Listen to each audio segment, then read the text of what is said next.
അങ്ങനെ അലീനയും കൊണ്ട് പുനലൂര് കൊട്ടാരമഠത്തിൽ വീട്ടിലേക്ക് പോവാണ് ഔതുക്കുട്ടിച്ചായൻ. അവിടെ ചെന്ന് കഴിയുമ്പോൾ മകൻ റോബിക്ക് ഒട്ടും ഇഷ്ടപ്പെടുന്നില്ല. പക്ഷെ തൻ്റെ അമ്മയുടെ സ്വരൂപമായ അവളെ കണ്ട് അന്താളിച്ചു നിൽക്കാണ് റോബിനും ഭാര്യയും. അങ്ങനെ അലീന അകത്തേക്ക് കയറുന്നുണ്ട്. അങ്ങനെ സംസാരിച്ചൊക്കെ ഇരുന്നതിന് ശേഷം ഷെറിന്റെ കാര്യത്തിന് തീരുമാനം എടുക്കാൻ കേട്ടോ. ഷെറിനെ നോക്കാനും ഷെറിന്റെ കാര്യങ്ങൾ നോക്കാനുമായിട്ടാണ് താൻ വന്നതെന്ന് അലീന അവരോട് പറയുന്നുണ്ട്. കഴിഞ്ഞ ദിവസം ഇന്നലെ നമ്മളിട്ട വീഡിയോയുടെ തുടർച്ചയായിട്ടാണ് കേട്ടോ ഈ വീഡിയോ വരുന്നത്. അങ്ങനെ ഷെറിൻ അലീനയെ കണ്ടപാടെ സ്വന്തം അമ്മച്ചിയാണെന്ന് കരുതിക്കണ്ട് അമ്മച്ചി എന്ന് വിളിച്ചുകൊണ്ട് ഓടി വന്ന് കെട്ടിപ്പിടിക്കുന്നുണ്ട്. എല്ലാവരോടും വളരെ വയലന്റ് ആയിട്ടും വളരെ ഉപദ്രവകാരിയായിട്ടും പെരുമാറുന്ന ഷെറിൻ അലീനയുടെ മാത്രം വളരെ സ്നേഹത്തോടെ സ്വന്തം അമ്മച്ചിയാണെന്ന് കരുതിക്കൊണ്ടാണ് കേട്ടോ പെരുമാറുന്നത്. 23 വർഷം മുമ്പേ മരണപ്പെട്ടു പോയതാണ് ചിന്നമ്മ. ആ ഒരു അമ്മയുടെ തനി സ്വരൂപമായി അലീന മുമ്പിൽ വന്നപ്പോൾ എല്ലാവർക്കും അതിശയം തോന്നുകയാണ് കേട്ടോ. ശരിക്കും പറഞ്ഞ അതേ രൂപം അതേ പൊക്കം എല്ലാം കൊണ്ടും അലീന തന്നെയായിരുന്നു ചിന്നമ്മ. അങ്ങനെ ഷെറിന് തനിക്ക് ടോണിച്ചായനെ വിളിക്കണം എന്ന് പറയാണ്. അങ്ങനെ ടോണിയെ കോൾ ചെയ്ത് അലീന സംസാരിക്കുന്നുണ്ട്. എങ്ങനെയെങ്കിലും ഷെറിനെ ജീവിതത്തിലേക്ക് മടക്കിക്കൊണ്ടുവരണം എന്ന് ടോണിയോട് പറയാണ്. ടോണിക്കിപ്പോൾ കുറച്ച് മാനസാന്തരമൊക്കെ വന്നിട്ടുണ്ടല്ലോ. ടോണിയും അലീനയോട് സമ്മതിക്കുന്നുണ്ട്. പക്ഷെ ഞാൻ വരുന്നത് അവിടെ ഷെറിന്റെ അപ്പച്ചന് ഇഷ്ടമില്ല. എന്തോ ഞാനിത് തെറ്റിയതുപോലെയാ അവരൊക്കെ പെരുമാറുന്നത്. അവരുടെ മകളാണ് ഇങ്ങനൊരു കാര്യം കാണിച്ചത്. എന്നിട്ട് പോലും ക്ഷമിക്കാൻ ഞാനിപ്പോൾ തയ്യാറാണ്. എന്നാൽ അവരുടെ വീട്ടുകാർക്ക് അതിനൊട്ടും താല്പര്യമില്ല. അപ്പോൾ അലീന പറയുന്നുണ്ട്, അതൊക്കെ ഞാൻ സമ്മതിപ്പിച്ചോളാം എന്ന് പറയുമ്പോൾ ടോണി ചോദിക്കാണ്, അതിനിപ്പോ താൻ ആരാണെന്ന് പറഞ്ഞില്ലല്ലോ, താനും ആ കുടുംബവുമായിട്ട് എന്താ ബന്ധം എന്നൊക്കെ ചോദിക്കുമ്പം അലീന പറയുന്നുണ്ട്, ഇവിടുത്തെ മൂത്ത മകനായ സ്റ്റാൻലി ജോസഫിന്റെ മകളാണ് ഞാൻ എന്ന് പറയുമ്പം അയാൾ പറയാണ്, അതിന് സ്റ്റാൻലി ചായന് 3 മക്കളല്ലേ ഉള്ളത്, അവരെയൊക്കെ എനിക്കറിയാലോ. അതിനു മുമ്പേയുള്ള ഒരു മകളാണ് ഞാൻ. 23 വർഷം മുമ്പുള്ള ഒരു കഥയാ, അതൊക്കെ ഒരുപാടുണ്ട് പറയാൻ എന്ന് പറയുന്നുണ്ട് കേട്ടോ. അങ്ങനെ ഷെറിൻ്റെ ഹസ്ബൻഡായ ടോണിച്ചായനെ പോയിട്ട് അവർ കാണുന്നുണ്ടായിരുന്നല്ലോ, അതായത് നമ്മുടെ രേവതിക്കുട്ടിയൊക്കെ. അങ്ങനെ രേവതിക്കുട്ടി ആ ഒരു കാര്യം നമ്മുടെ അലീന ഓർക്കുന്നുണ്ട് കേട്ടോ. അങ്ങനെ രേവതിക്കുട്ടീനെ അലീന കോൾ ചെയ്യാണ്. എന്നിട്ട് ഷെറിൻ്റെ അടുത്താണ് ഞാനെന്ന് പറയുന്നുണ്ട്. ചേച്ചി എങ്ങനെ അവിടെ എത്തിപ്പെട്ടു എന്ന് ചോദിക്കുമ്പം അതൊക്കെ വല്ലാത്തൊരു ട്വിസ്റ്റാ മോളെ. എൻ്റെ അച്ഛനുണ്ടല്ലോ, അതായത് പപ്പ സ്റ്റാൻലി ജോസഫിന്റെ ഇളയ പെങ്ങളാണ് ഈ പറഞ്ഞ ഷെറിൻ. കൊട്ടാരമറ്റത്തിൽ ഔതുക്കുട്ടിച്ചായന്റെ മകൾ ഷെറിൻ എന്ന് പറയുമ്പോൾ രേവതിക്കുട്ടിയും ഗ്രേസമ്മയൊക്കെ ശരിക്കൊന്ന് ഞെട്ടാണ്. എങ്കിലും ഈശ്വരന്റെ ഓരോ കാര്യങ്ങളെ മോളെ അവിടെ തന്നെ കൊണ്ട് എത്തിച്ചല്ലോ എന്ന് പറയുന്നുണ്ട്. അതെ, ഇവിടെ വരുന്നത് വരെ ഈ ഷെറിൻ എന്ന പേര് കേട്ടെങ്കിലും അത് ഈ ഷെറിനാണെന്ന് എനിക്കൊരു ഊഹമില്ലായിരുന്നു. പക്ഷെ ഇവിടെ വന്നതിന് ശേഷമാണ് എനിക്ക് കാര്യങ്ങളെല്ലാം മനസ്സിലായത്. അന്ന് രേവതിക്കുട്ടി പറഞ്ഞിരുന്നല്ലോ ഷെറിന്റെ വീട്ടിലേക്ക് പോയ കാര്യം, ഷെറിനെ അന്വേഷിച്ച് ടോണിച്ചായന്റെ വീട്ടിലേക്ക് പോയ കാര്യം, ടോണി വീട്ടിലേക്ക് വന്ന് പ്രശ്നം ഉണ്ടാക്കിയതെല്ലാം രേവതിക്കുട്ടിയോട് പറഞ്ഞിരുന്നു. ഇവിടെ വന്ന് ഷെറിൻ എന്ന പേര് കേട്ടപ്പോഴും ആദ്യമൊന്നും എനിക്കൊന്നും തോന്നിയില്ല. പിന്നീടാണ് രേവതിക്കുട്ടി പറഞ്ഞ കഥയൊക്കെ എനിക്ക് ഓർമ്മ വന്നത്. ഷെറിന്റെ ആദ്യ കുഞ്ഞിനെ ഇതുപോലെ ഉപേക്ഷിതാണെന്നും അതിനുശേഷം ഷെറിന് മാനസിക ഭ്രാന്തി ഉണ്ടായെന്നും ടോണി ഇവിടെ കൊണ്ടാക്കിയെന്നൊക്കെ പറഞ്ഞ കാര്യങ്ങള് ഞാൻ അപ്പോഴാണ് ഓർക്കുന്നത് എന്ന് പറയുന്നുണ്ട് കേട്ടോ.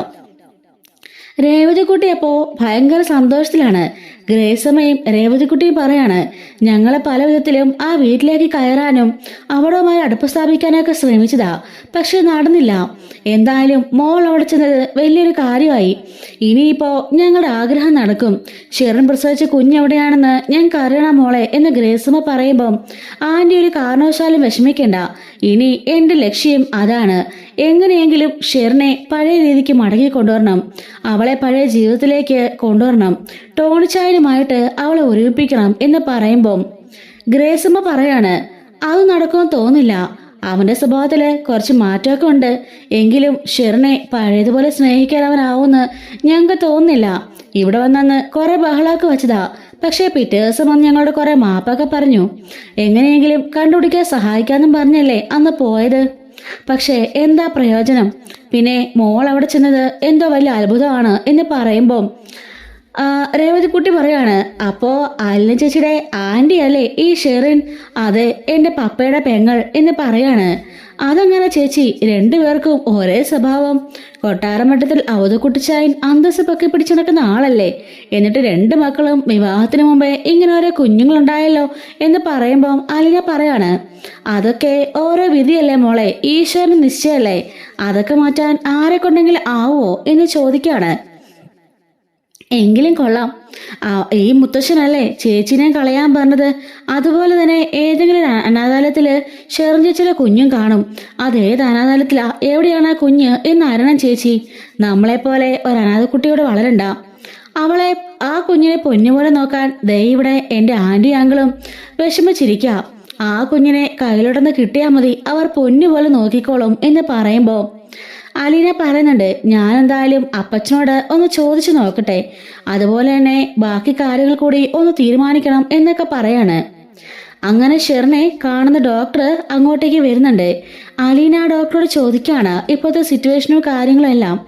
അപ്പോൾ ആ ഡോക്ടർ പറയുന്നുണ്ട്, കുഞ്ഞിനെ കാണുന്നില്ല എന്ന ആ ഒരു കാര്യം കേട്ട് ഷോക്കിലുണ്ടായ ഒരു ടെമ്പററി ആയിട്ടുള്ളൊരു കാര്യം തന്നെയാണ്. ഇപ്പം എങ്ങനെ പോയാലും ഒരു 2 വർഷത്തോളം ആയിട്ടുണ്ട്, മെഡിസിനൊക്കെ പോകുന്നുണ്ട്. ഇത് മാറാൻ ആ കുഞ്ഞിനെ തിരികെ കിട്ടിയാലും മതി, പക്ഷെ അങ്ങനെ ചാൻസ് കുറവാണ് എന്ന് പറയുമ്പം അലീന ചോദിക്കാണ്, എവിടുന്നെങ്കിലും ആ കുഞ്ഞിനെ കിട്ടിയ ഈ ഒരു കുഴപ്പം മാറുമോ? അങ്ങനെ പൂർണ്ണമായി പറയാൻ പറ്റില്ല, പക്ഷെ ഒരു മിറാക്കിൾ സംഭവിക്കുന്നത് പോലെ സംഭവിക്കാവുന്നതേ ഉള്ളൂ. പിന്നെ ഇതൊരു ടെമ്പററിയാ, അല്ലാതെ പെട്ടെന്നുള്ള ഷോക്കിൽ സംഭവിച്ചതാ. പതിയെ മാറാനും ചാൻസ് ഉണ്ട്. അവൾ ആഗ്രഹിക്കുന്ന കാര്യം എന്താണോ അത് അവളുടെ ഉപബോധ മനസ്സിലേക്ക് എത്തുകയാണെങ്കിൽ ഉറപ്പായിട്ട് മാറ്റം ഉണ്ടാവും. പക്ഷേ ആ കുഞ്ഞിനെ കൊണ്ടുവന്നാൽ പോലും അത് അവളുടെ കുഞ്ഞാണെന്ന് അവളുടെ ഉപബോധ മനസ്സ് അംഗീകരിക്കണം, എങ്കിൽ മാത്രമേ സാധിക്കുകയുള്ളൂ എന്നൊക്കെ ഡോക്ടർ പറഞ്ഞിട്ട് പോവാണ് കേട്ടോ. ഈ സമയം രേവതിക്കുട്ടി ഗ്രേസമ്മയോട് പറയുന്നുണ്ട്, എന്തൊക്കെയാണെങ്കിലും നമ്മൾ അങ്ങോട്ടേക്ക് കയറാനായിട്ട് എന്തോരം ആഗ്രഹിച്ചതല്ലേ ആൻറ്റി. അത് ഇങ്ങനെ ഈ രൂപത്തിൽ നടക്കുമെന്ന് ഒരിക്കലും കരുതിയില്ല. എന്തായാലും അയലിനെ ചേച്ചിയുടെ സ്വന്തം ആൻറ്റിയല്ലേ ഷെറിൻ. അങ്ങനെ നോക്കുമ്പോൾ ഗ്രേസമ്മ ആൻറ്റിയുടെ മരുമകളായിട്ട് വരേണ്ടിയിരുന്നത് എൻ്റെ അയലിനെ ചേച്ചിയുടെ ആൻറ്റി ആയിരുന്നല്ലേ എന്നൊക്കെ പറയാണ്. എന്ത് ചെയ്യാനാ മോളെ, വിധിയല്ലേ. അല്ലെങ്കിൽ എൻ്റെ മോനെ ഈശ്വരൻ ആ സമയത്ത് വിളിക്കോ, ജീവിച്ച് അവൻ കൊതു തീർന്നിട്ടില്ല. അവൻ്റെ കുഞ്ഞ് അവളുടെ വയറ്റിലുണ്ടെന്ന് അവൻ അറിഞ്ഞതാ, പക്ഷെ അതിൻ്റെ മുഖം ഒന്ന് കാണാൻ പോലും അവന് സാധിച്ചില്ലല്ലോ. അവനുണ്ടായിരുന്നെങ്കിൽ അവനും ഷെറിനും ആ കുഞ്ഞും ഈ വീട്ടിൽ സന്തോഷമായിട്ട് കഴിഞ്ഞേനെ. അപ്പം രേവതിക്കുട്ടി പറയാണ്, അപ്പോൾ ഞാനിവിടെ ഉണ്ടാവില്ലായിരുന്നല്ലേ എന്ന് പറയുമ്പോൾ, നീ എന്തിനാ അങ്ങനെയൊക്കെ കടന്ന് ചിന്തിക്കുന്നത്? അതാ പറഞ്ഞത്, എല്ലാം ഈശ്വര നിശ്ചയാണ്. നമ്മൾ കരുതുന്ന പോലെ അല്ലല്ലോ മോളെ ഒന്നും എന്നൊക്കെ ഗ്രേസമ്മ പറയുന്നുണ്ട് കേട്ടോ. അങ്ങനെ ഡോക്ടർ പോയതിനു ശേഷം അലീന അപ്പച്ചനോട് പോയി സംസാരിക്കുകയാണ്. ഡോക്ടർ പറഞ്ഞ കാര്യങ്ങൾ എന്നിട്ട് ചോദിക്കുന്നുണ്ട്, അല്ല അപ്പച്ച, ഞാനൊരു കാര്യം ചോദിക്കട്ടെ, ഈ കുഞ്ഞിനെ ഇവിടെ കൊണ്ട് നോക്കിയാൽ എന്താ പ്രശ്നം? ശരിയാ, ഷെറിൻ ചേച്ചിക്ക് വിവാഹത്തിന് മുമ്പ് ഉണ്ടായതാ, പക്ഷേ അന്ന് ആ ചേട്ടനുമായിട്ട് നിശ്ചയം ഉറപ്പിച്ചു വെച്ചിരുന്നല്ലായിരുന്നോ? പിന്നെന്താ പ്രശ്നം? ആ കുഞ്ഞുണ്ടെന്ന് പറഞ്ഞ് ഒരാളോട് വിവാഹം കഴിച്ച് അയപ്പിച്ചാൽ പോരായിരുന്നോ എന്ന് പറയുമ്പം ഔതക്കുട്ടി പറയാണ്, കൊട്ടാരമട്ടത്തിൽ ഔതക്കുട്ടിക്ക് ഒരു അന്തസ്സുണ്ട്. തറവാട്ടുകാരും പള്ളിക്കാരും ബാക്കി ആളുകൾക്ക് ചോദിച്ചാൽ ഞാൻ എന്ത് പറയും? ഇവൾ വിവാഹത്തിന് മുമ്പേ പിഴച്ചുണ്ടായ കുട്ടിയാണെന്നോ? ഒരിക്കലുമില്ല. എൻ്റെ അന്തസ്സ് കളഞ്ഞിട്ട് ഞാനൊരു പരിപാടിയും ചെയ്യില്ല എന്ന് പറയുമ്പം അലീന ഒരു മറുചോദ്യം ചോദിക്കുകയാണ്. കൊള്ളാം, ആ പച്ചന് അന്തസ്സ് വേറോളം ഉയർത്തുന്ന പരിപാടിയാണല്ലോ 2 മക്കളും ചെയ്തത്. ഏറ്റാളെ ഷെറിനും ഏറ്റവും മൂത്ത മോനായ സ്റ്റാൻലി ജോസഫും വിവാഹത്തിന് മുമ്പേ 2 പേർക്കും കുട്ടികളുണ്ടായിട്ടുണ്ട്. ആ കുട്ടികളെ അന്തസ്സിൻ്റെ പേരിൽ നിങ്ങൾ കൊണ്ട് അനാഥാലയങ്ങളിൽ ഏൽപ്പിച്ചു. അന്ന് ഈ അലീന പല അനാഥാലയങ്ങളിലും കൈയേന്തി ആഹാരത്തിന് പോലും ഇല്ലാതെയാ ജീവിച്ചത്. ഇപ്പോൾ എന്നെപ്പോലെ വേറെ അലീന കൂടിയുണ്ട്. ഇപ്പം എൻ്റെ കാര്യം പറയുമ്പം അപ്പച്ചൻ എന്തുമാത്രം വിഷമമുണ്ട്, അതുപോലെ തന്നെയല്ലേ ആ കുട്ടിയുടെ കാര്യം പിന്നീട് പറയുമ്പോഴും. ആ കുട്ടിയും വളർന്ന് വലുതായി അവസാനം ഷെറിൻ ചേച്ചി അന്വേഷിച്ച് വന്നാലോ എന്ന് ചോദിക്കുകയാണ്. അപ്പോൾ ഔതക്കുട്ടി പറയുന്നുണ്ട്, നിന്റെ കാര്യവും ആരും അറിഞ്ഞിട്ടില്ലായിരുന്നു, പക്ഷെ ഇപ്പം എല്ലാവരും അറിഞ്ഞു. 10-23 വർഷം മുമ്പുള്ള കാര്യമായതുകൊണ്ട് ആരും അത്രയ്ക്ക് അതിനെ സീരിയസ് ആയിട്ട് എടുക്കില്ല. പക്ഷെ ഷെറിൻ്റെ കാര്യം അങ്ങനല്ല. അവള് ചെറുപ്പമാ, അവളുടെ വിവാഹം കഴിഞ്ഞിട്ട് 4 വർഷം ആയതേ ഉള്ളൂ.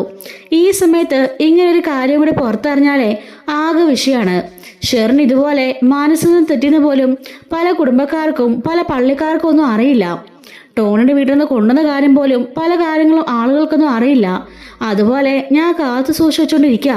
ആ സമയത്ത് ആ കൊച്ചിനെ കൂടി കൊണ്ടുവന്നാലേ എല്ലാം നാശമാകും, എൻ്റെ തറവാടിൻ്റെ അന്തസ്സന് ഇല്ലാതാവും എന്ന് പറയുമ്പോൾ അലീന ചോദിക്കുകയാണ്, ഒരു കുട്ടിയുടെ ജീവിതം, ഭാവി, അതിൻ്റെ ആഗ്രഹങ്ങൾ അതിനേക്കാട്ടിലൊക്കെ വലുതാണോ അപ്പച്ച ഈ ഒരു അന്തസ് എന്ന് ചോദിക്കുമ്പം അപ്പച്ചന് പറയാൻ വാക്കുകളില്ല കേട്ടോ. അലീന പറയുന്നുണ്ട്, ഷെറിൻ ചേച്ചിയുടെ ഇപ്പോഴത്തെ മാനസിക നില തെറ്റുന്നതിൻ്റെ കാരണം തന്നെ എന്താണെന്ന് അപ്പച്ചൻ അറിയാലോ. അതിൻ്റെ കാരണം തന്നെ ആ കുഞ്ഞില്ലാത്തത് കൊണ്ടാണ്. ഡോക്ടർ പറഞ്ഞിട്ട് പോയത് അപ്പച്ചൻ ഞാൻ കേട്ടതല്ലേ. ആ കുഞ്ഞിനെ കിട്ടിയ ഷെറിൻ ചേച്ചിയുടെ മാനസിക നില ശരിയാവും. അതുകൊണ്ട് എങ്ങനെയെങ്കിലും ആ കുഞ്ഞ് എവിടെയെന്ന് തപ്പി കണ്ടുപിടിക്കണം എന്ന് പറയുമ്പം അവധുക്കുട്ടിക്ക് അതിൽ വലിയ താല്പര്യമില്ല എന്ന് അലീനയ്ക്ക് മനസ്സിലാവാണ്. അവധുക്കുട്ടിയുടെ കൈകളിൽ പിടിച്ചുകൊണ്ട് അലീന പറയുന്നുണ്ട്, ഒരു അനാഥാലയത്തിൽ ജീവിക്കുന്ന ഒരു കുട്ടിക്ക് അതിൻ്റെ വിഷമം എന്താണെന്ന് മനസ്സിലാവുള്ളൂ. പല അനാഥാലയങ്ങളിൽ നിന്നും പല കുട്ടികളെ കാണാതെ പോവാറുണ്ട്. ആരും അന്വേഷിക്കാനില്ലാത്തത് കൊണ്ട് തന്നെ അത് എവിടെ പോയെന്ന് പോലും ആർക്കും അറിയില്ല. ഏതെങ്കിലും ഭിക്ഷാടന മാഫിയയിലോ സെക്സ് റാക്കറ്റിലോ അങ്ങനെ എവിടെയെങ്കിലുമൊക്കെ ആയിരിക്കും ആ കുഞ്ഞുങ്ങൾ. ഒരു അന്വേഷണമോ ഒന്നും ഉണ്ടാവില്ല. ഒരു കുട്ടി കുറഞ്ഞ അത്രയും നല്ലതെന്നാ പല ഓർഫനേജുകാരും ചിന്തിക്കാറ്. ഞാനൊക്കെ ബ്രിജിത്താമ്മയുടെ കൈകളിലായിരുന്നുകൊണ്ട് സുരക്ഷിതമായി സ്നേഹത്തോടെ വളർന്നു. എങ്കിലും ഭക്ഷണത്തിന് ഞങ്ങൾ ഒരുപാട് ബുദ്ധിമുട്ടിയിട്ടുണ്ട്. ആഹാരം കഴിക്കാതെ ഒരു ദിവസത്തോളം ഞങ്ങൾ കാത്തിരുന്നിട്ടുണ്ട് ആരെങ്കിലും കൊണ്ടുതരുന്ന അന്നത്തിന് വേണ്ടി. ഇപ്പോൾ നമ്മുടെ കുഞ്ഞ് എവിടെയാണെന്ന് നമുക്കറിയില്ലല്ലോ. അവൾ എന്തൊക്കെയായിരിക്കും അനുഭവിക്കുന്നതെന്ന് അപ്പച്ചന് ഉറപ്പിക്കാൻ പറ്റുമോ? അവൾ പ്രായമാകുന്നതിന് മുമ്പേ അവളെ ആരും തട്ടിക്കൊണ്ടു പോയാലോ? അവളെ ആരും പിച്ച് ചീന്തിയാലോ അപ്പച്ച? അതൊക്കെ അപ്പച്ചൻ ചിന്തിക്കണ്ടേ എന്ന് പറയുമ്പോൾ അപ്പച്ചൻ പറയുന്നുണ്ട്, ഒരു കാരണവശാലും ഷെറിൻ്റെ ജീവിതത്തിന് ആ കുട്ടി ഒരു ബാധ്യതയാകാൻ പാടില്ല. അതുകൊണ്ടാണ് ഞാൻ അവളെ ഒളിപ്പിച്ചത് എന്ന് പറയുമ്പോൾ അലീന ചോദിക്കാണ്, എന്നിട്ടിപ്പോൾ എന്താ? ഷെറിൻ്റെ ജീവിതം നല്ല രീതിക്കാണോ? ആ കുട്ടികളുടെ കാര്യമൊക്കെ ടോണിച്ചായ അറിഞ്ഞില്ലേ? ഇപ്പോൾ രണ്ടുപേരും വേർപിരിഞ്ഞ് നിൽക്കുകയല്ലേ. ഇനി ഒരിക്കലും അവളെ സ്വീകരിക്കില്ലെന്നല്ലേ ടോണിച്ചായൻ പറഞ്ഞത് എന്ന് ചോദിക്കുമ്പം അവധക്കുട്ടി ചോദിക്കാണ്, ടോണിയെ നിനക്ക് നേരത്തെ അറിയോ? അപ്പോൾ അലീന പറയാണ്, എൻ്റെ കൂടെ സ്നേഹനിലയത്തിൽ ഉണ്ടായിരുന്നൊരു കുട്ടിയുണ്ട്, രേവതിക്കുട്ടി. ആ രേവതിക്കുട്ടിയെ ദത്തെടുത്തത് വേറെ ആരുമല്ല, ഷെറിൻ ചേച്ചിയുടെ ആ കുഞ്ഞിൻ്റെ അച്ഛൻ. അവരുടെ അമ്മയും അച്ഛനുമാ എൻ്റെ ആ രേവതിക്കുട്ടിയെ ദത്തെടുത്തത്. അവരും കുറേ നാളുകളായിട്ട് ആ കുഞ്ഞിനെ അന്വേഷിക്കുകയാണ്. ആ കുഞ്ഞിനെ കിട്ടിയ അവർ പൊന്നുപോലെ വളർത്തിക്കോളും. അത് കണ്ട ഷെറിനും സമാധാനമാകും. ഷെറിൻ ചേച്ചിയും ആ കുഞ്ഞ് സുരക്ഷിതമായ കൈകളിലാണല്ലോ എന്നോർത്ത് സന്തോഷത്തോടെ വേറൊരു ജീവിതത്തിലേക്ക് നടക്കില്ല അപ്പച്ച എന്ന് ചോദിക്കുകയാണ്. ഇതെല്ലാം കേട്ടിട്ട് അവധക്കുട്ടിക്ക് എന്ത് ചെയ്യണമെന്ന് അറിയില്ല കേട്ടോ. അവധക്കുട്ടി പറയുന്നുണ്ട്, ആ കുഞ്ഞ് എവിടെയാണെന്നൊന്നും എനിക്കറിയില്ല. അന്ന് ഞാൻ എൻ്റെ ഒരു കുടുംബത്തിന് അവധക്കുട്ടിയുടെ തന്നെ കുറച്ച് കസിൻ റിലേറ്റീവ് ആയിട്ടുള്ള ഒരു കന്യാസ്ത്രീയുടെ കയ്യിലാണ് ആ കുഞ്ഞിനെ ഏൽപ്പിച്ചത്. അവളെയാണ് ഞാൻ ആ കുഞ്ഞിനെ ഏൽപ്പിച്ചത്. അതിനുശേഷം ആ കുഞ്ഞിനെ എങ്ങോട്ട് കൊണ്ടുപോയെന്നോ എവിടെ കൈമാറിയെന്നോ ഒന്നും എനിക്കറിയില്ല. ഞാൻ പിന്നെ അന്വേഷിക്കാനും നിന്നില്ല.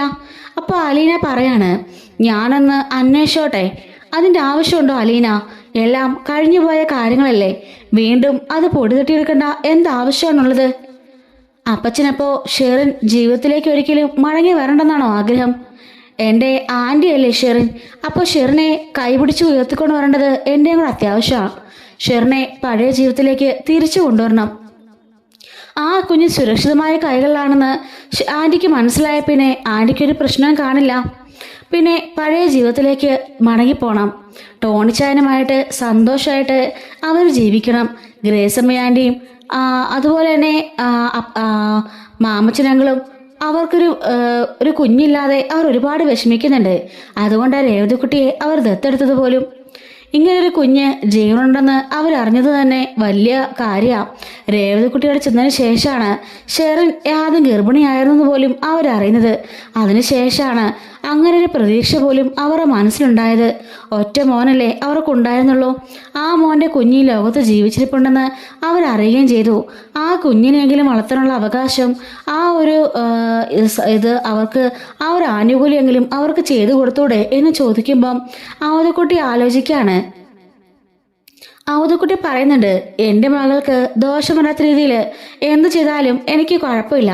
പക്ഷെ ടോണി അവളെ സ്വീകരിക്കുമെന്ന് എനിക്ക് ഉറപ്പൊന്നുമില്ല. ടോണി ചായനോട് ഞാൻ സംസാരിച്ചിരുന്നു. ടോണി ചായൻ ഇപ്പോൾ ഒന്ന് ചെറുതായിട്ട് അയഞ്ഞിട്ടുണ്ട്. പിന്നെ ഇവിടെ വന്ന് കയറുമ്പോഴുള്ള നിങ്ങളുടെയൊക്കെ പെരുമാറ്റത്തിലാണ് കുറച്ച് പ്രശ്നം. ടോണിച്ചായൻ തെറ്റൊന്നും ചെയ്തിട്ടില്ല. ഇവിടെ ചെറിൻ ചേച്ചിനെ കൊണ്ടാക്കിയിട്ട് പോയെന്ന് പറഞ്ഞാൽ ടോണിച്ചായൻ്റെ ഭാഗത്ത് എന്താ തെറ്റ്? എൻ്റെ അച്ഛൻ എന്നോട് ചെയ്തതുപോലെ തന്നെയല്ലേ അവരും ചെയ്തിരിക്കുന്നത്. പിന്നെ എന്താ തെറ്റ് പറയാനിരിക്കുന്നത്?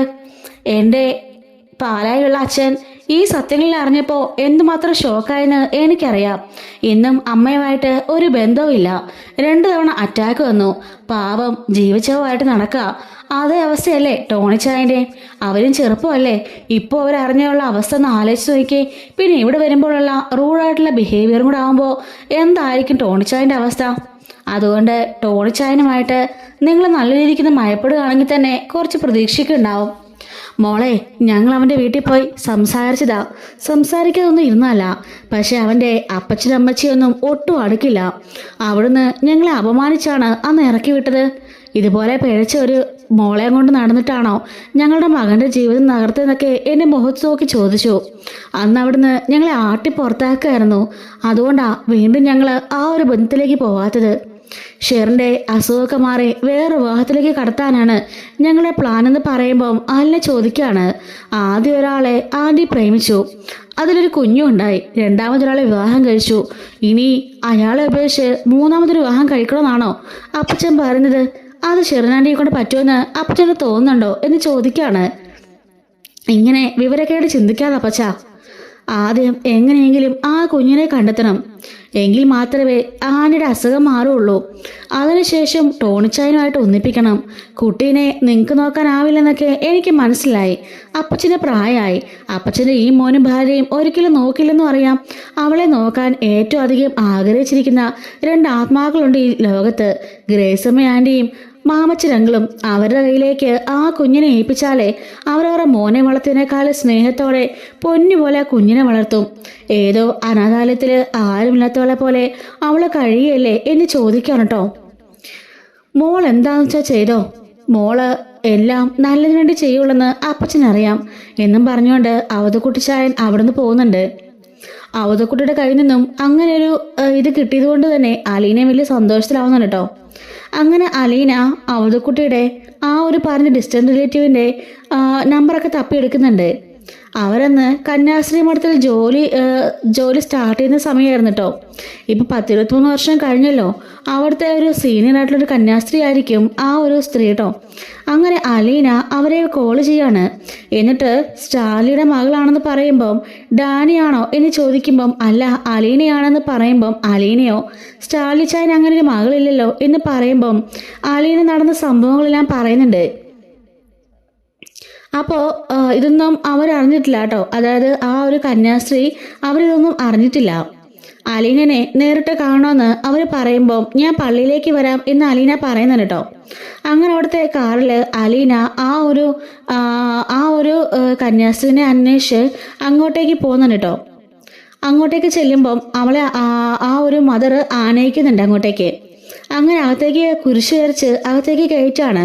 എന്നിട്ട് ചോദിക്കുന്നുണ്ട്, അതെങ്ങനെയാ സ്റ്റാലിക്ക് ഞാനൊരാത്തൊരു കുട്ടി എന്നൊക്കെ പറയുമ്പം 23 വർഷം മുമ്പുള്ള കഥകളെല്ലാം അവരെ പറഞ്ഞ് കേൾപ്പിക്കുകയാണ്. അപ്പോൾ ആ ഒരു കന്യാസ്ത്രീ പറയുന്നുണ്ട്, അന്നത്തെ സംഭവങ്ങളൊന്നും എനിക്കറിയില്ലായിരുന്നു. അന്ന് ഇങ്ങനെ എന്തൊക്കെയോ കേട്ടിരുന്നു. പക്ഷെ അന്നാണ് ചിന്നമ്മ മരിച്ചത്. അതുകൊണ്ട് തന്നെ അതിനെക്കുറിച്ചൊന്നും കൂടുതൽ ഡീപ്പായിട്ടൊന്നും അന്വേഷിച്ചില്ല. അങ്ങനെ പറയുന്ന സമയത്ത് അലീന പറയുന്നുണ്ട് ഷെറിൻ്റെ കാര്യങ്ങളൊക്കെ ശരിയാ. അതായത് അലീന ഉണ്ടാവുന്ന ആ ഒരു സമയത്താണ് കേട്ടോ കന്യാസ്ത്രീ ആ ഒരു പള്ളിയിലേക്ക് പടികരായി ജോയിൻ ചെയ്യുന്നത്. ഷെറിൻ്റെ കുഞ്ഞിനെ ഇതുപോലെ കൊണ്ടുപോയിട്ട് 3-4 വർഷമല്ലേ ആയുള്ളൂ. അപ്പോൾ അതിനെക്കുറിച്ചൊക്കെ അവർക്ക് നന്നായിട്ട് അറിയാം കേട്ടോ. എങ്ങോട്ടാണ് കൊടുത്തതെന്ന് ചോദിക്കുമ്പം ഇങ്ങനൊരു ആശ്രമത്തിലേക്കാണ് ഞാൻ കൊടുത്തതെന്ന് പറയുന്നുണ്ട് കേട്ടോ. അങ്ങനെ ഏത് ആശ്രമമാണെന്ന് അന്വേഷിക്കുമ്പം അവർക്കതിനെക്കുറിച്ച് കൂടുതലായിട്ടൊന്നും അറിയില്ല എന്ന് പറയുമ്പം അതെന്താണെന്ന് ചോദിക്കുകയാണ്. ഞാൻ മറ്റൊരാളെ അത് ഏൽപ്പിക്കുകയായിരുന്നു എന്ന് പറയുമ്പം നിങ്ങളൊക്കെ ഇത് എത്ര സില്ലിയായിട്ടാണ് കാണുന്നത്. ഒരു കുഞ്ഞു ജീവനല്ലേ, ആ ഒരു ജീവനെ വളർത്താൻ നിങ്ങൾക്ക് പോലും തോന്നിയില്ലേ?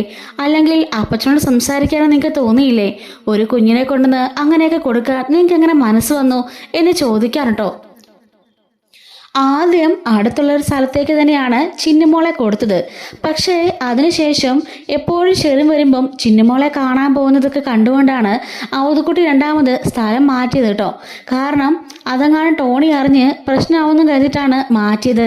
എന്നാൽ മാറ്റിയതിൽ കൂടിയിട്ടാണ് തൻ്റെ കുഞ്ഞിനെ എവിടെയോ കൊണ്ടേ കളഞ്ഞു, അകറ്റി എന്നൊക്കെ പറഞ്ഞുകൊണ്ട് ഷെറിൻ്റെ മാനസികനില ആകെപ്പാടെ തെറ്റുന്നത്.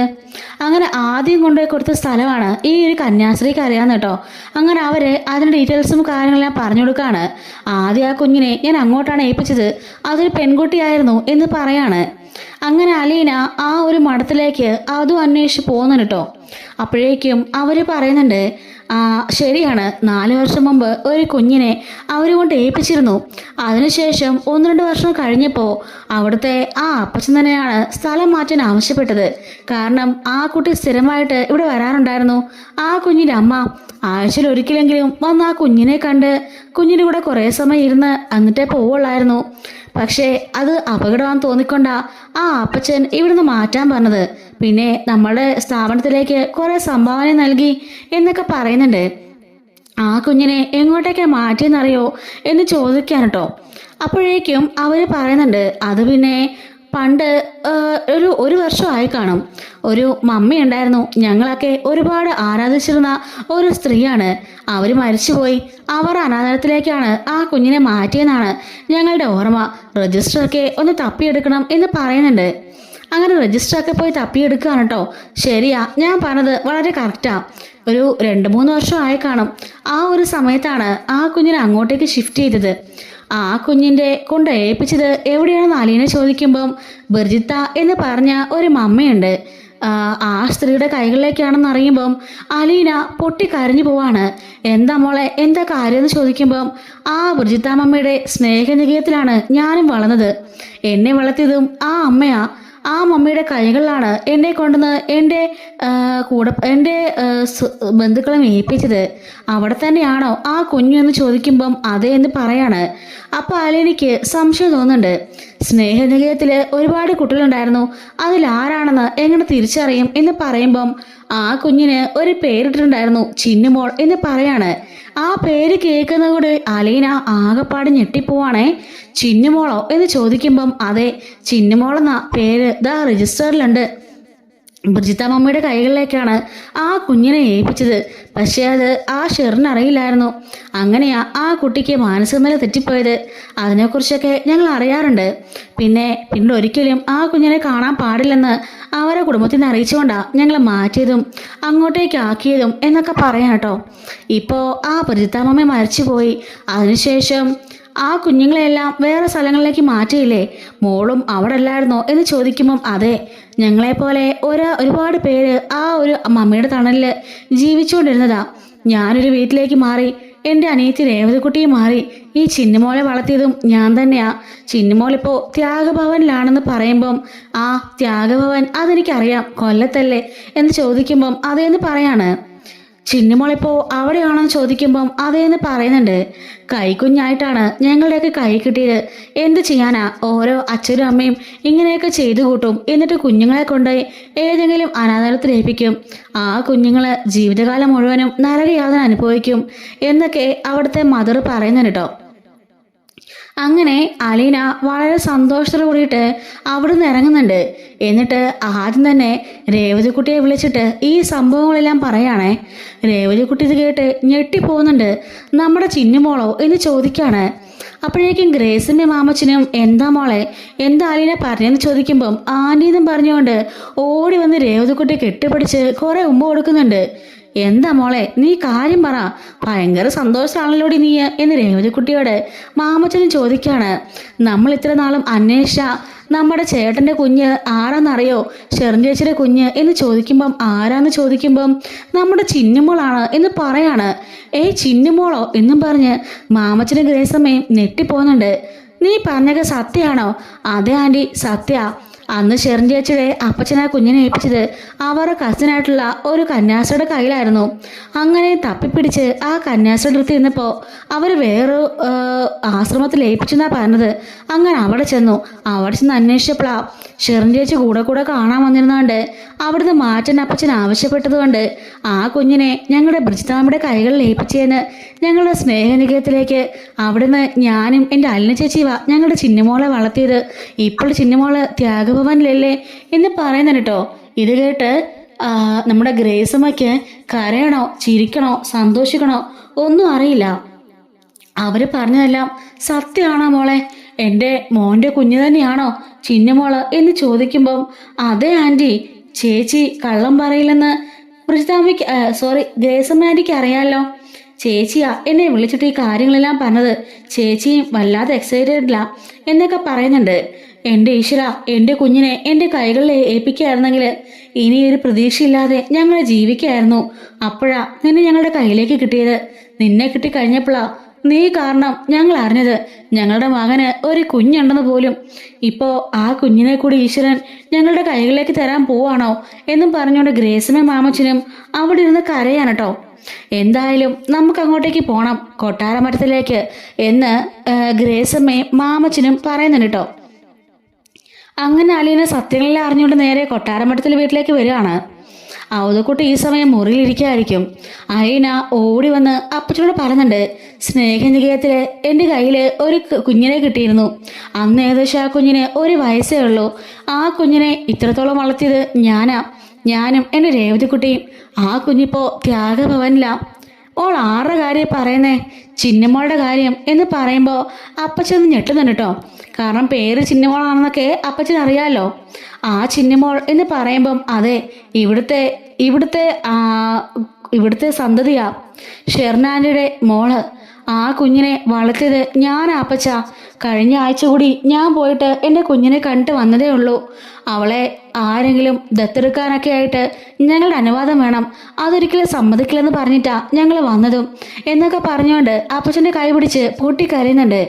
മോള് അതൊക്കെ അന്വേഷിച്ച് പോയിരുന്നോ? അതെ, അന്വേഷിച്ച് പോയി, ഞാനെല്ലാം കണ്ടെത്തി. എൻ്റെ ചിന്നമോളാ, ഷെർനാനിയുടെ മകളല്ലേ എന്ന് ചോദിക്കാണ്.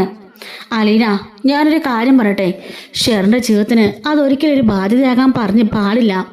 ഞാൻ പറഞ്ഞല്ലോ, ചിന്നമോളെ ഇവിടെ കൊണ്ടുവരാൻ ഞാൻ സമ്മതിക്കില്ല. വേണ്ടപ്പച്ച, വേണ്ട. ആ കുഞ്ഞിനെ പൊന്നുപോലെ നോക്കാനും ഒന്ന് കാണാനും വേണ്ടിയിട്ട് രണ്ടാത്മാക്കള് അവിടെ കണ്ണിൽ എണ്ണ ഒഴിച്ച് കാത്തിരിപ്പുണ്ട്.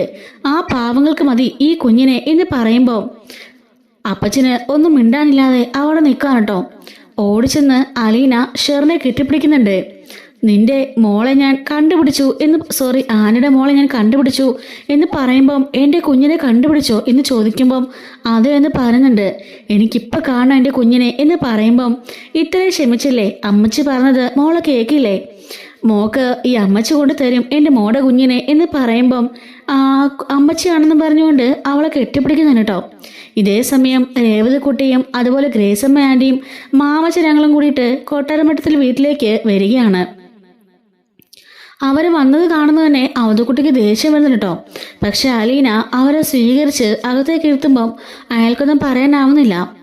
ഗ്രേസമ്മയും മാമച്ചനും കൂടി അവതക്കുട്ടിയുടെ മുമ്പിലേക്ക് വന്നിട്ട് കൈ കൂപ്പിയിട്ട് പറയുന്നുണ്ട്, ഞങ്ങളുടെ മോനും നിങ്ങളുടെ മോളുമായിട്ടുള്ള വിവാഹമൊക്കെ നിശ്ചയിച്ചിരുന്നല്ലേ, അതിനിടയ്ക്കാണ് ഇങ്ങനെയൊക്കെ സംഭവിച്ചു പോയത്. ഈ കഴിഞ്ഞിടയ്ക്കാ ഞങ്ങൾ മനസ്സിലാക്കിയത് ഷിർണ സമയത്ത് ഗർഭിണിയായിരുന്നു എന്ന്. എന്തിനാ അങ്ങനെ മറച്ചു വെച്ചത്? ആ കുഞ്ഞിനെ ഞങ്ങൾക്ക് തന്നാൽ പോരായിരുന്നോ? ഞങ്ങൾ പൊന്നുപോലെ നോക്കില്ലായിരുന്നോ എന്ന് ചോദിക്കുമ്പം അവതക്കുട്ടിക്ക് പറയാൻ വാക്കുകളില്ല കേട്ടോ. അലീന വിളിച്ചെല്ലാ കാര്യങ്ങളും അവരോട് പറഞ്ഞുള്ള കാര്യം അവതക്കുട്ടിക്ക് മനസ്സിലാവാണ്. ഈ സമയം ഗ്രേസമ്മ പറയാണ്, ഞങ്ങൾ കാല് വേണമെങ്കിലും പിടിക്കാം, ആ കുഞ്ഞിനെ ഞങ്ങൾ എടുക്കാൻ പോവാം, അവിടെ പോയിട്ട് ഞങ്ങൾ ആ കുഞ്ഞിനെ വാങ്ങിക്കാൻ പോവാം എന്ന് പറയുമ്പോഴത്തേക്കിനും അതിൻ്റെയൊക്കെ ആവശ്യമുണ്ടെന്ന് ചോദിക്കണം കേട്ടോ അവതക്കുട്ടി. അപ്പോഴേക്കും മാമച്ചൻ പറയുന്നുണ്ട്, നിങ്ങൾക്കല്ലേ അന്തസ്സും അഭിമാനമൊക്കെ, ഞങ്ങൾക്ക് അങ്ങനെയൊന്നുമില്ല. ഉണ്ടായിരുന്നൊരു മകൻ മരിച്ചുപോയി, അവൻ്റെ ആ ഒരു വേർപാടിൽ നീറ് ജീവിക്കുകയായിരുന്നു ഞങ്ങൾ. ആ സമയത്താ ദേ ഈ രേവതിക്കുട്ടീനെ ഞങ്ങൾ ദത്തെടുത്തത്. അതിനുശേഷം ഇപ്പോഴാണ് ഞങ്ങൾ അറിഞ്ഞത് ഞങ്ങൾക്കൊരു കൊച്ചുമകളുണ്ടെന്നും അവളുടെ ജീവനുണ്ടെന്നും. അങ്ങനെ അറിയുന്ന ഒരു അപ്പച്ചൻ്റെ അമ്മച്ചൻ്റെ അവസ്ഥ നിങ്ങൾ മനസ്സിലാക്കണം. ഞങ്ങൾക്ക് ഞങ്ങളുടെ കുഞ്ഞിനെ വേണം എന്ന് പറയാണ് കേട്ടോ. അപ്പോഴേക്കും ഷെറിൻ കഥകം തുറന്ന് അങ്ങോട്ടേക്ക് ഇറങ്ങി വരുന്നുണ്ട്. എൻ്റെ കുഞ്ഞിനെ കണ്ടെത്തി, ദേ എൻ്റെ അമ്മച്ചി എൻ്റെ കുഞ്ഞിനെ കണ്ടെത്തിയെന്നാണ് പറഞ്ഞത്, എൻ്റെ കുഞ്ഞ് എൻ്റെ കൈകളിലേക്ക് വരും എന്നൊക്കെ പറഞ്ഞുകൊണ്ട് ഭയങ്കര സന്തോഷത്തിൽ തുള്ളിച്ചാടി നടക്കുകയാണ് കേട്ടോ.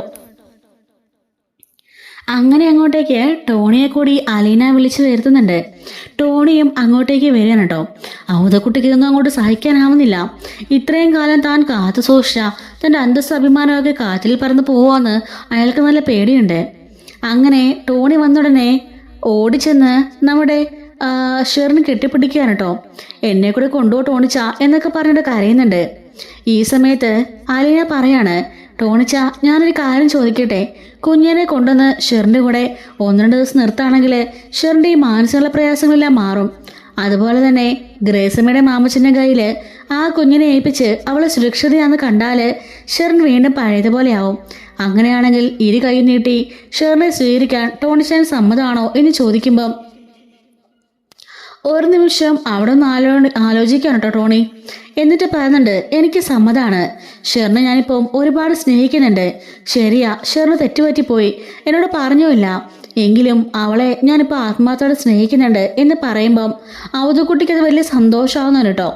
ഇതേ സമയം ഗ്രേസിന്റെ മാമച്ചനങ്ങളും പറയാണ്, ഞങ്ങളുടെ കുഞ്ഞല്ലേ, ഞങ്ങൾ പൊന്നുപോലെ നോക്കിക്കോളാം, ഒരു കുഴപ്പം ഉണ്ടാവില്ല എന്നൊക്കെ പറയുന്നുണ്ട് കേട്ടോ. ഔതുക്കുട്ടി ഒന്നും മിണ്ടാനില്ലാതെ അക്ഷമനായിട്ട് അവിടെ തന്നെ ഇരിക്കുകയാണ്. അങ്ങനെ പിറ്റേ ദിവസം ആവുന്നുണ്ട് കേട്ടോ. രാവിലെ തന്നെ ഗ്രേസമ്മയും മാമച്ചനങ്ങളും അതുപോലെ രേവതിക്കുട്ടിയും അലീനയും കൂടെ കൂടിയിട്ട് ഷെറിനെയും കൂട്ടിക്കൊണ്ട് നേരെ ത്യാഗഭവനിലേക്ക് ചെല്ലുകയാണ്. ഔതുക്കുട്ടിയോട് സമ്മതം മേടിച്ചിട്ടാണ് കേട്ടോ അലീന ഷെറിനെയും കൂട്ടി ത്യാഗഭവനിലേക്ക് ചെല്ലുന്നത്. അവിടെ ചെല്ലുമ്പോഴേക്കും നമ്മുടെ ചിന്നമോള് അലീന ആൻറ്റി എന്ന് പറഞ്ഞിട്ട് ഓടി വരുന്നുണ്ട് കേട്ടോ. അങ്ങനെ ഓടി വന്ന അലീനനെ അവളെ കെട്ടിപ്പിടിക്കുമ്പം അലീന അവളെ അടുത്ത് വട്ടം കറക്കുന്നുണ്ട്. ടോണി ഇതെല്ലാം കണ്ടുകൊണ്ട് നിൽക്കുകയാണ് കേട്ടോ. അപ്പോഴേക്ക് ഷെറിൻ വന്ന് ചിന്നമോളെ നോക്കുകയാണ്. മോളെ എന്ന് പറഞ്ഞുകൊണ്ട് ആ കുഞ്ഞിനെ കോരിയെടുത്തുകൊണ്ട് കുറേ ഉമ്മ കൊടുക്കുന്നുണ്ട് കേട്ടോ. അലീന ചോദിക്കുകയാണ്, ഷെറിൻ ആൻറ്റിക്ക് ഇത് ആരാണെന്ന് മനസ്സിലായോ? പിന്നെ ഇത് എൻ്റെ മോളാ, എൻ്റെ മോള്. അപ്പോഴേക്കും അലീന പറയാണ്, ചിന്നു നമ്മളുടെ പേര്, ചിന്നുമോളെന്ന് വിളിക്ക് എന്ന് പറയുമ്പം ചിന്നുമോളെന്ന് പറഞ്ഞുകൊണ്ട് ഒരു 100 ഉമ്മ കൊടുക്കുകയാണ് കേട്ടോ. അത് കണ്ടു നിൽക്കുന്ന ഗ്രേസമ്മയും മാമച്ചനങ്ങളും ടോണിക്കൊക്കെ നല്ല സങ്കടം വരുന്നുണ്ട്. കണ്ണീർ കൂടി കണ്ണുനീർ ഒഴുകാണ് കേട്ടോ. അങ്ങനെ അകത്തേക്ക് മദറിൻ്റെ അരികിലേക്ക് ഇവരെല്ലാവരും കൂടി ചെല്ലാണ്. അലീനയോട് എന്താണ് വരേണ്ട ഉദ്ദേശമെന്ന് ചോദിക്കുമ്പം അലീന നടന്ന സംഭവങ്ങളെല്ലാം പറയാൻ കേട്ടോ.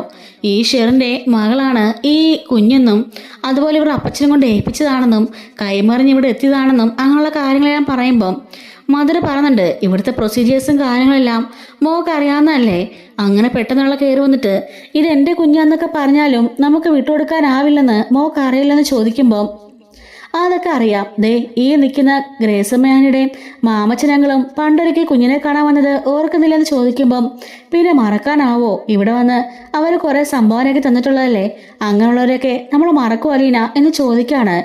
അവരുടെ മകൻ്റെ കുഞ്ഞുകൂടിയാണ് ഈ കുഞ്ഞെന്ന് പറയുന്നുണ്ട് കേട്ടോ.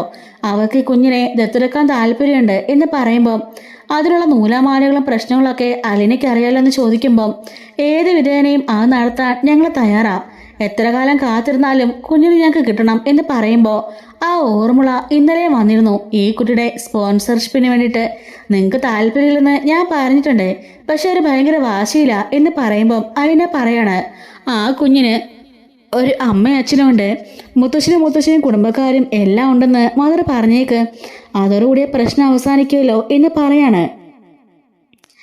അങ്ങനെ ഗ്രേസമ്മയും മാമച്ചനങ്ങളും ആ കുഞ്ഞിനെ ദത്തെടുക്കാനുള്ള എല്ലാ ഫോർമാലിറ്റീസും ചെയ്യാമെന്ന് അവർ ഉറപ്പിക്കാൻ കേട്ടോ. ഒത്തിരി ചെയ്യാനുണ്ട് കേട്ടോ, ഒരുപാട് നൂലാമാലയുണ്ട്, അതെല്ലാം തന്നെ അവർ ചെയ്തോളാം എന്ന് പറയാണ്. അങ്ങനെ ഷെറിനാണെങ്കിലും ആ കുഞ്ഞിനെ കണ്ടപാടെ കുഞ്ഞിനെ എടുത്തുകൊണ്ട് അതിലേക്ക് നടക്കുകയും കെട്ടിപ്പിടിക്കുകയും വല്ലാതൊരു സ്നേഹം പ്രകടിപ്പിക്കുകയാണ്. അലീന, എങ്കിൽ നമുക്ക് പോവാം ഷെറിനാൻറ്റി, കുഞ്ഞിവിടെ നിൽക്കട്ടെ എന്ന് പറയുമ്പം എൻ്റെ കുഞ്ഞിനിട്ടിട്ട് ഞാൻ വരാനോ ഒരിക്കലുമില്ല എന്നും പറഞ്ഞുകൊണ്ട് വളരെയധികം വാശി കാണിക്കുമ്പം അലീന ഒരു വിധത്തിൽ പറഞ്ഞൊപ്പിച്ച് ഷെറിനെ കൊണ്ട് പോവാണ്. അങ്ങനെ 1-2 ദിവസത്തിനകം മാമച്ചനങ്ങളുടെ ഫോഴ്സും ആ ഒരു ഇതൊക്കെ ഉപയോഗിച്ചുകൊണ്ട് സ്വാധീനമൊക്കെ ഉപയോഗിച്ചുകൊണ്ട് എല്ലാ പേപ്പേഴ്സും എല്ലാം റെഡിയാക്കുകയാണ്. പിന്നെ തൻ്റെ മകൻ്റെ കുഞ്ഞാണെന്ന് ഓൾറെഡി അറിഞ്ഞല്ലോ. അതുകൊണ്ട് തന്നെ ആ ഒരു കാര്യങ്ങളും വെച്ചുകൊണ്ട് എത്രയും പെട്ടെന്ന് പേപ്പേഴ്സെല്ലാം റെഡിയാക്കി കൊടുക്കുന്നുണ്ട് കേട്ടോ. അങ്ങനെ ചിന്നുമോളെ മാമച്ചനങ്ങളും ഗ്രേസമ്മയ്ക്കും ഹാൻഡ് ഓവർ ചെയ്യാണ് ആ ഒരു ത്യാഗഭവനിൽ നിന്നും. അങ്ങനെ അലീനയും രേവതിക്കുട്ടിയും ഇത്രയും കാലം കാത്തിരുന്ന ആ ധന്യ മുഹൂർത്തം എത്തിയിട്ടോ. തൻ്റെ കുഞ്ഞിനു കൂടി നല്ലൊരു സൗഭാഗ്യമായ ജീവിതം ഉണ്ടായി. അവളുടെ സ്വന്തം അപ്പച്ചൻ്റെ അമ്മച്ചിയുടെയും പിന്നെ സ്വന്തം അമ്മയുടെയൊക്കെ കൈകളിലേക്ക് ഇനി ചിഹ്നമുളെത്താൻ പോവാണല്ലോ. ഒരു കുഞ്ഞു കൂടി അനാഥയിലും തെളിയുമ്പം അവർക്കെല്ലാം സന്തോഷം. അങ്ങനെ ഈ ഗ്രേസമ്മയും മാമച്ചനങ്ങളും ഈ കുഞ്ഞിനെ കൊണ്ട് നേരെ വരുന്നത് കൊട്ടാരമഠത്തിലേക്കാണ് കേട്ടോ.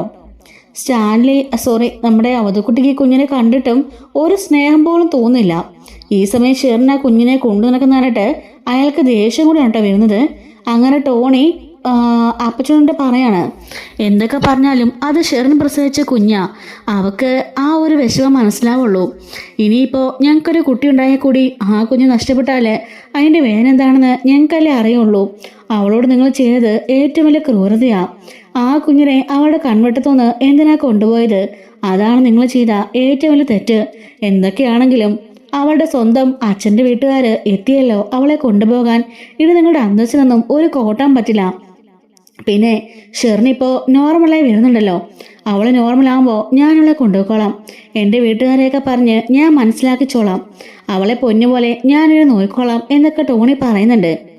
അലീനെങ്കിലും ഭയങ്കര സന്തോഷത്തിലാണ്. കാരണം ടോണി ഇങ്ങനെയൊക്കെ പറഞ്ഞല്ലോ.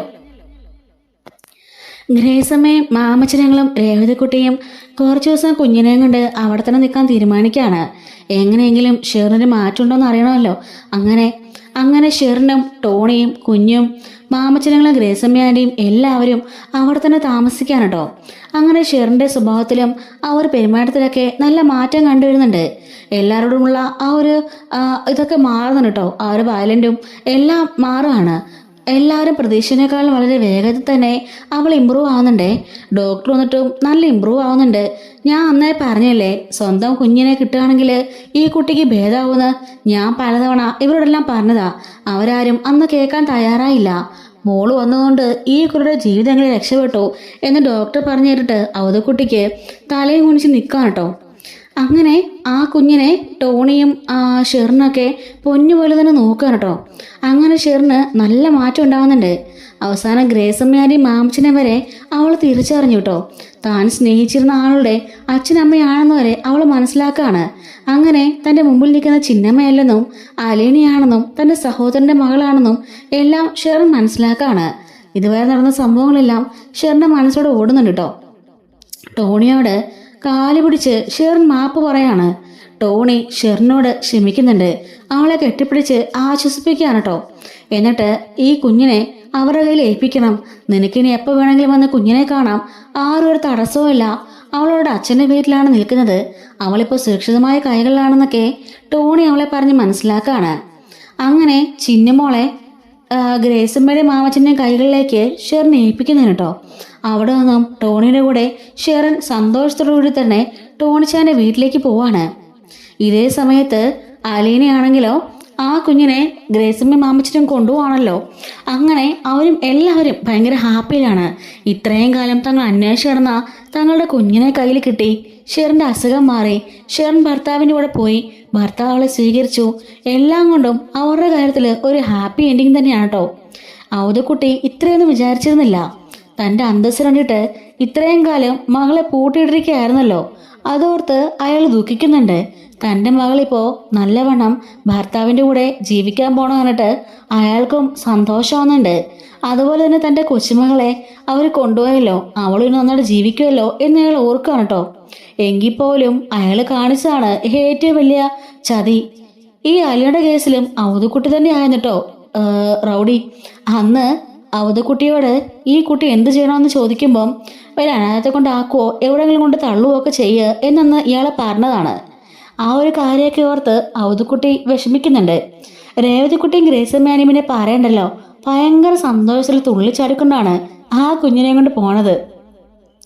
ഈ നടന്ന സംഭവങ്ങളെല്ലാം ബബിതയും രോഹിത്തിനെയും അതുപോലെ തന്നെ കൃഷ്ണമോളെയും വിളിച്ച് അലീനെ അറിയിക്കുന്നുണ്ട്. അങ്ങനെ ചിന്നുമോളെ അവരും പോയി കണ്ടിരുന്നല്ലോ. ചിന്നുമോളുടെ സ്വന്തം അച്ഛൻ്റെ അമ്മയും അച്ഛനുമാണ് ഗ്രേസുമേരി മാമച്ചങ്ങളെന്ന് പറയുമ്പം അവർക്കും വലിയ സന്തോഷമാകുന്നുണ്ട്. കാരണം എത്തേണ്ട കൈകളിൽ തന്നെ ആണല്ലോ അവരെത്തിയത്. ആ കുഞ്ഞിന് അനാഥയല്ലല്ലോ, അവരും ആഗ്രഹിച്ചത് പോലെ ആ കുഞ്ഞിനെ കിട്ടിയല്ലോ. അതെല്ലാം ഓർത്തുകൊണ്ട് ഇവരും വളരെ ഹാപ്പിയാണ് കേട്ടോ. ഇതുപോലെ വരാൻ പോകുന്ന സ്റ്റോറീസൊക്കെ നമ്മുടെ ചാനലിലൂടെ അപ്ലോഡ് ചെയ്യുന്നുണ്ട്. മിസ്സാവാതിരിക്കാൻ ചാനൽ മറക്കാതെ സബ്സ്ക്രൈബ് ചെയ്ത് സപ്പോർട്ട് ചെയ്യണേ. Thanks for watching.